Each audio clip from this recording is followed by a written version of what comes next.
Hizi ibada zote ambazo kwamba tumezitaja ambazo zinakuwa ni zenye kukusanyika katika masiku haya 10 ya Dhulhijja ambapo kwamba yanatukaribia, ima siku ya Jumatatu ama siku ya Jumanne, ibada hizi za haji pamoja na sadaka na swala na vile vile na dhikri katika kumtaja Allah tabaraka wa taala, ibada kama hizi zote zinamuelekeza mwanadamu katika tauhid na kumpokesha Allah tabaraka wa taala.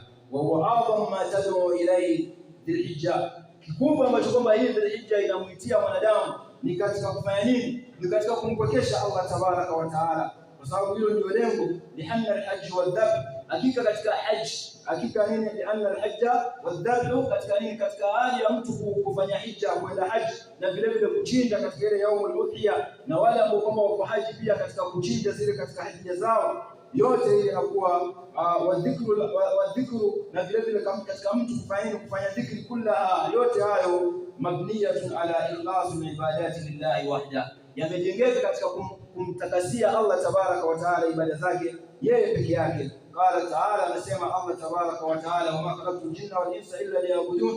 Allah tabaraka wa taala aliwaumba wanadamu na majini isipokuwa wafanye nini? Wao ni wenye kumwabudu yeye Allah tabaraka wa taala. Wama umiru illa liya'budu Allah mukhlisina lahu din, na aliamrishwa isipokuwa ni kumwabudu Allah tabaraka wa taala na kumtakasia yeye katika nini? Katika dini yake. Ndugu zangu Waislamu, tuwe ni wenye kujipinda na kufanya mazuri katika masiku haya ambayo kwamba yanakuwa ni kukaribia, na vile vile katika masiku yote ya umri yetu. Waabudu rabbaka hatta yatiyaka al-yaqin, umwabudu Mola wako mpaka ile siku ambayo kwamba mauti yatakuwa ni yenye kukufikia. Na hii ni haki ya Allah tabaraka wa taala, kwamba ibada zote ziwe ni zenye kuelekezwa kwake yeye jalla fi ula. Nas'alu Allah tabaraka wa taala yaj'alna alladhina yastami'una alqawla wa yattabi'una ahsana. Inna Allaha wa malaikatahu yusalluna ala nabi ya ayyuhalladhina amanu sallu alayhi wa sallimu taslima.